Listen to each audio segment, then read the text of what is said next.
ಹರಿ ಓಂ.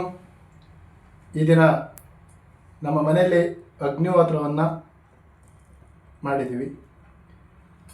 ಅಗ್ನಿಹೋತ್ರವನ್ನು ಯಾಕೆ ಮಾಡಬೇಕು, ಅಗ್ನಿಹೋತ್ರದ ಬಗ್ಗೆ ಕೆಲವು ವಿಷಯಗಳನ್ನು ತಿಳ್ಕೊಳ್ಳೋದಕ್ಕೆ ಪ್ರಯತ್ನ ಮಾಡ್ತಾ ಹೋಗೋಣ. ಅಗ್ನಿಹೋತ್ರವನ್ನು ಅದರ ಬಗ್ಗೆ ನಾವು ತಿಳಿಯೋದಕ್ಕೆ ಪ್ರಯತ್ನ ಪಟ್ಟಾಗ ದೇಶ ಕಂಡಂತಹ ಅತಿ ದೊಡ್ಡ ದುರಂತ ಭೋಪಾಲ್ನಲ್ಲಿ ನಡೆಯುತ್ತೆ, ಅನಿಲ ದುರಂತ. ಇದನ್ನು ನಾವೆಲ್ಲರೂ ಸಹ ಕೇಳಿದ್ದೀವಿ. ಇದು ಮಧ್ಯಪ್ರದೇಶದ ಒಂದು ರಾಜ್ಯದ ಭೋಪಾಲ್ನಲ್ಲಿ ಯೂನಿಯನ್ ಕಾರ್ಬೈಡ್ ಎಂಬ ಕಂಪ್ನಿಯಲ್ಲಿ ವಿಷ ಅನಿಲ ಸೋರಿ ಅಪಘಾತವಾಗಿರುತ್ತೆ. ಆ ಸಮಯದಲ್ಲಿ ಒಂದು 10 ಕಿಲೋಮೀಟ್ರು ಎಲ್ಲ ಕಡೆ ಸಾವು ನೋವು ಉಂಟಾಗಿರುತ್ತೆ. ಕಾರ್ಖಾನೆಯ 1.5 ಕಿಲೋಮೀಟರ್ ದೂರದಲ್ಲಿ ವಾಸವಾಗಿದ್ದ 4 ಕುಟುಂಬದ ಜನಗಳಿಗೆ ಮಾತ್ರ ಈ ವಿಷ ಅನಿಲ ದುರಂತ ಯಾವುದೇ ತೊಂದರೆ ಉಂಟು ಮಾಡಿರೋದಿಲ್ಲ. ಇದರಿಂದ ಆಶ್ಚರ್ಯಗೊಂಡ ಸಂಶೋಧಕರು ಆ 4 ಕುಟುಂಬಗಳ ಬಗ್ಗೆ ಅಧ್ಯಯನ ನಡೆಸ್ತಾರೆ. ಆಗ ತಿಳಿದು ಬಂದಂಥ ವಿಚಾರವೇನೆಂದರೆ, ಆ 4 ಕುಟುಂಬದ ಸದಸ್ಯರು ಅನೇಕ ತಲೆಮಾರಿನಿಂದ ಅಗ್ನಿಹೋತ್ರವನ್ನು ನಿಯಮಿತವಾಗಿ ಆಚರಣೆ ಮಾಡ್ಕೊಂಡು ಬಂದಿರ್ತಾರೆ. ಅಗ್ನಿಹೋತ್ರ ನಡೆಸಿದ ಕಾರಣದಿಂದಲೇ ಈ ಅನಿಲ ದುರಂತದಿಂದ ಆ ಕುಟುಂಬಗಳು ಸುರಕ್ಷಿತವಾಗಿ ಪಾರಾದರು ಎಂದು ಆ ಅಧ್ಯಯನದಿಂದ ತಿಳಿದು ಬಂದಿರುತ್ತೆ.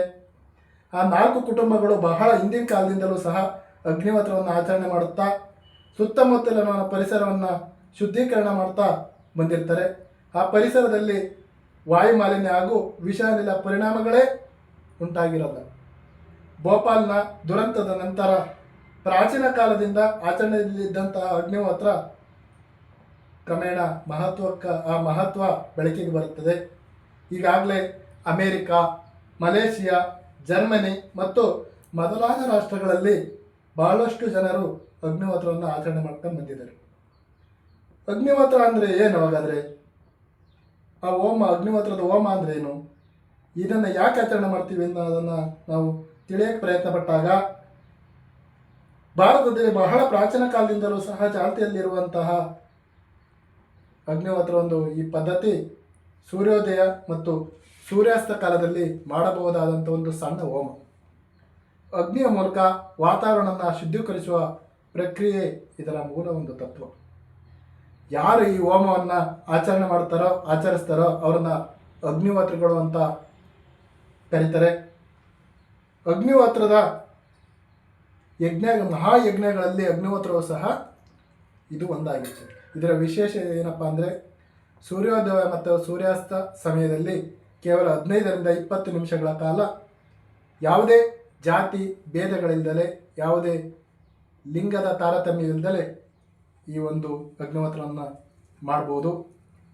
ಇದನ್ನು ಅಗ್ನಿಹೋತ್ರವನ್ನು ಮಾಡೋಕ್ಕೆ ಪುರೋಹಿತರ ಅವಶ್ಯಕತೆ ಇರೋದಿಲ್ಲ. ಆದರೆ ಪುರೋಹಿತರಿಂದ ಕಲಿತು ತದನಂತರ ನಾವು ಅಗ್ನಿಹೋತ್ರವನ್ನು ಸ್ವತಃ ಮಾಡ್ಬೋದಾಗಿರ್ತದೆ.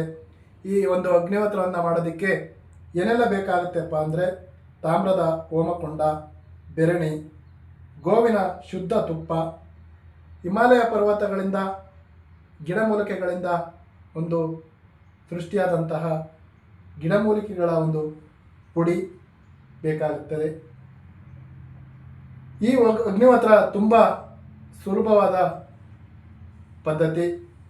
ಈ ಒಂದು ಅಗ್ನಿಹೋತ್ರದ ಮಂತ್ರವನ್ನು ಪಠಿಸುತ್ತಾ 15ರಿಂದ 20 ನಿಮಿಷ ನಾವು ಮಾಡೋದ್ರಿಂದ ಪ್ರಾಣವಾಯು ಬಿಡುಗಡೆಯಾಗಿ ಸುಮಾರು 100 ಮೀಟರ್ಗೂ ಹೆಚ್ಚು ಪರಿಸರ ಶುದ್ಧವಾಗುತ್ತದೆ. ಅಗ್ನಿಹೋತ್ರ ಒಂದು ದೇವಯಜ್ಞ. ಈ ಒಂದು ಅಗ್ನಿಹೋತ್ರವನ್ನು ಮಾಡೋದರಿಂದ ವಾಯು ಮತ್ತು ಜಲ ಶುದ್ಧಗೊಳ್ಳುತ್ತದೆ. ಅಗ್ನಿಹೋತ್ರ ಹೋಮ ಸರ್ವ ರೋಗಕ್ಕೂ ಸಹ ಮದ್ದು. ಅಗ್ನಿಹೋತ್ರ ಮಾಡುವ ಮನೆಯ ಸದಸ್ಯರ ಆರೋಗ್ಯ ಬಹಳ ಚೆನ್ನಾಗಿರ್ತದೆ. ಗೋಶಾಲೆಗಳಲ್ಲಿ ಅಗ್ನಿಹೋತ್ರವನ್ನು ಮಾಡೋದರಿಂದ ಗೋವುಗಳು ಸಮೃದ್ಧವಾಗಿ ಹಾಲನ್ನು ನೀಡುತ್ತವೆ. ಜೊತೆಗೆ ಈ ತೋಟಗಳಲ್ಲಿ ಅಗ್ನಿಹೋತ್ರವನ್ನು ಮಾಡುವುದರಿಂದ ಸಮೃದ್ಧ ಬೆಳೆ ಬೆಳೆದು ಉತ್ತಮವಾದ ಫಸಲು ಬೆಳೆಯುತ್ತದೆ. ಈ ಅಗ್ನಿಹೋತ್ರವನ್ನು ಮಾಡುವ ವಿಧಾನ ಹೇಗಪ್ಪ ಅಂತಂದರೆ, ಒಂದು ಸಣ್ಣದಾದ ತಾಮ್ರದ ಹೋಮಕುಂಡದಲ್ಲಿ ಗೋವಿನ ಸಗಣಿಯ ಬೆರಣಿಯನ್ನಿಟ್ಟು ಶುದ್ಧ ತುಪ್ಪವನ್ನು ಹಾಕುವುದರ ಮುಖೇನ ಅಗ್ನಿ ಸ್ಪರ್ಶ ಮಾಡುತ್ತಾ ಆ ಒಂದು ಹೋಮದ ಪುಡಿಯನ್ನು ಅದರಲ್ಲಿ ಹಾಕುತ್ತಾ ನಾವು ಅಗ್ನಿಹೋತ್ರವನ್ನು ಮಾಡಬೇಕಾಗುತ್ತೆ. ಅಗ್ನಿಹೋತ್ರವನ್ನು ಮಾಡೋದಾದರೆ ಬೆಳಗಿನ ಸಮಯದಲ್ಲಿ ಪೂರ್ವಾಭಿಮುಖವಾಗಿ ಹಾಗೂ ಸಂಜೆ ಸಮಯದಲ್ಲಿ ಮಾಡೋದಾದರೆ ಅಭಿಮುಖವಾಗಿ ಕುಳಿತು ಮಾಡಬೇಕು.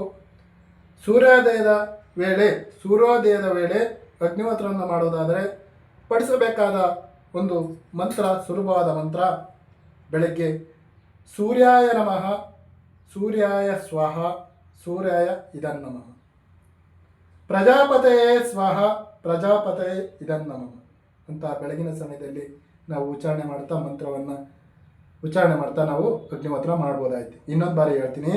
ಬೆಳಗಿನ ಸಮಯದಲ್ಲಿ ಮಾಡಬೇಕಾದ್ರೆ ಸೂರ್ಯಾಯ ಸ್ವಾಹ, ಸೂರ್ಯಾಯ ಇದನ್ನಮಃ, ಪ್ರಜಾಪತಯೇ ಸ್ವಾಹ, ಪ್ರಜಾಪತಯೇ ಇದನ್ನಮಃ.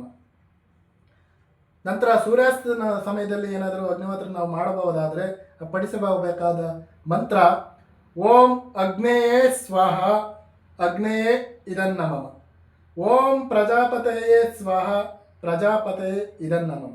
ಈ ಎರಡೂ ಮಂತ್ರಗಳನ್ನು ಸಮಯಕ್ಕೆ ಅನುಗುಣವಾಗಿ ಪಠಿಸಿ ಸ್ವಾಹ ಎಂಬ ಶಬ್ದವನ್ನು ಹೇಳಿದ ನಂತರ ಬಲಗೈನಲ್ಲಿ ತುಪ್ಪದವನ್ನು ಅಗ್ನಿಗೆ ಸಮರ್ಪಿಸಬೇಕು.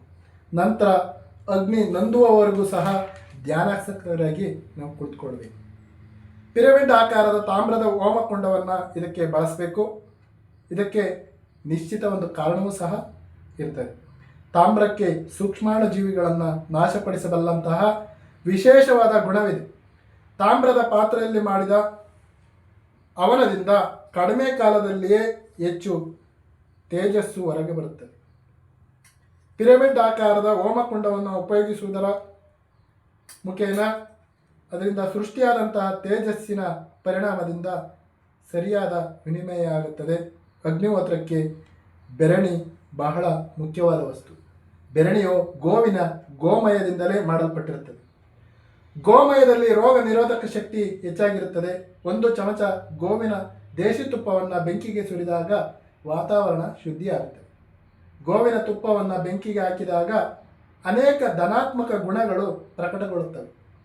ಇದರಿಂದ ಉತ್ಪತ್ತಿಯಾಗುವ ಹೊಗೆಯು ವಿಕಿರಣದ ತೀವ್ರತೆಯನ್ನು ಕಡಿಮೆ ಮಾಡುತ್ತದೆ. ಅಗ್ನಿಯ ಮೂಲಕ ಅಪೂರ್ವವಾದ ಶಕ್ತಿ ಉತ್ಪತ್ತಿಯಾಗುತ್ತದೆ.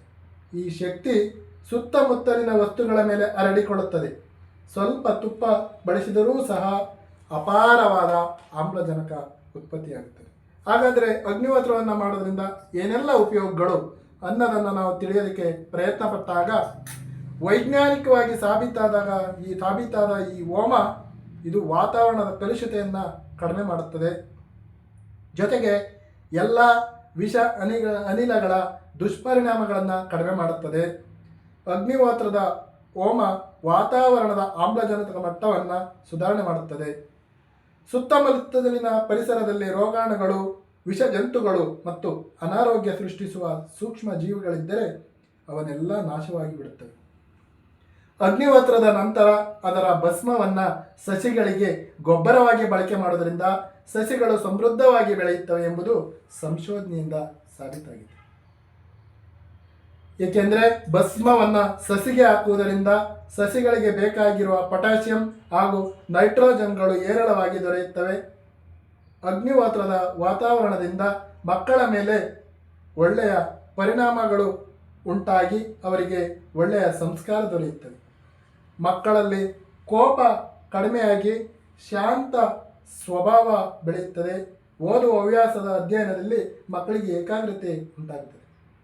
ಅಗ್ನಿಹೋತ್ರದ ಹೊಗೆ ನಮ್ಮ ದೇಹವನ್ನು ಪ್ರವೇಶಿಸಿದಾಗ ನಮ್ಮ ದೇಹದ ನರಗಳನ್ನು ಶುದ್ಧವಾಗಿಸಿ ರೋಗ ನಿರೋಧಕ ಶಕ್ತಿಯನ್ನು ವೃದ್ಧಿ ಮಾಡುತ್ತವೆ. ದೇಹದಲ್ಲಿ ಪ್ರಾಣಶಕ್ತಿ ಕಡಿಮೆಯಾಗಿದೆ ಎಂದೆನಿಸಿದಾಗ ಒಂದು ಕಿಟಿಕಿಯಷ್ಟು ಅಗ್ನಿಹೋತ್ರದ ವಿಭೂತಿಯನ್ನು ಸೇವಿಸಿದಾಗ ಪ್ರಾಣಶಕ್ತಿ ಹೆಚ್ಚಾಗುತ್ತದೆ. ಅಗ್ನಿಹೋತ್ರದಿಂದ ಮನೋರೋಗಗಳೆಲ್ಲ ದೂರವಾಗಿ ಮಾನಸಿಕ ಬಲ ವೃದ್ಧಿಯಾಗುತ್ತದೆ. ಅಗ್ನಿಹೋತ್ರ ಹೋಮವನ್ನು ಮನೆಯಲ್ಲಿ ಮಾಡುವುದರಿಂದ ಮನೆಯಲ್ಲಿ ದುಷ್ಟ ಶಕ್ತಿಗಳ ಪ್ರಭಾವ ನಾಶವಾಗುತ್ತದೆ. ಜೀವನದಲ್ಲಿ ಏನಾದರೂ ದುರಂತ ಸಂಭವಿಸುವ ಸಾಧ್ಯತೆ ಏನಾದರೂ ಇದ್ದರೆ ಅದನ್ನು ಸಹ ತಪ್ಪಿಸಿ ಬಿಡುತ್ತದೆ ಈ ಅಗ್ನಿಹೋತ್ರ. ಅಷ್ಟು ಶಕ್ತಿ ಈ ಅಗ್ನಿಹೋತ್ರ ಹೋಮಕ್ಕಿದೆ. ಕ್ಯಾನ್ಸರ್ನಂತಹ ಮಾರಣಾಂತಿಕ ರೋಗಗಳು ಸೇರಿದಂತೆ ಇನ್ನೂ ಹೆಚ್ಚಿನ ರೋಗಗಳ ನಿಯಂತ್ರಣಕ್ಕೆ ಈ ಅಗ್ನಿಹೋತ್ರದ ಹೋಮ ಪ್ರಯೋಜನಕಾರಿಯಾಗಿದೆ. ಭೋಪಾಲ್ನಂತಹ ಅನಿಲ ದುರಂತದ ಅನೇಕ ಜನಗಳ ಸುರಕ್ಷಿತವಾಗಿಸಿದಂತಹ ಅಗ್ನಿಹೋತ್ರದ ಮಹತ್ವದ ಬಗ್ಗೆ ಈ ದಿನ ನಾವು ತಿಳಿದುಕೊಂಡೇವೆ. ಅದರಿಂದ ಅಗ್ನಿಹೋತ್ರವನ್ನು ನಾವು ಪ್ರತಿದಿನ ನಾವು ಮಾಡೋದ್ರಿಂದ, ಜೊತೆಗೆ ಮನೆಯಲ್ಲಿ ಯಾವುದೇ ಸದಸ್ಯರ ಹುಟ್ಟುಹಬ್ಬದ ದಿನಗಳಂದು ಈ ಅಗ್ನಿಹೋತ್ರವನ್ನು ನಾವು ಅಭ್ಯಾಸ ಮಾಡೋದ್ರಿಂದ, ಅಗ್ನಿಹೋತ್ರವನ್ನು ಹೋಮವನ್ನು ಮಾಡೋದ್ರಿಂದ ಮನೆಯಲ್ಲಿ ಪರಿಶುದ್ಧತೆಯನ್ನು ಕಾಪಾಡೋದ್ರ ಜೊತೆಗೆ ಮನೆಯಲ್ಲಿ ಶಾಂತಿ, ಸಮಾಧಾನ, ಸಂತೋಷವನ್ನು ಹೆಚ್ಚು ಮಾಡ್ಕೋಬೋದು ಅಂತ ತಿಳಿಸ್ತಾ ಇಂದಿನ ತರಗತಿಯನ್ನು ಅಂತ್ಯಗೊಳಿಸ್ತಾ ಇದ್ದೀನಿ. ಧನ್ಯವಾದಗಳು. Thank you.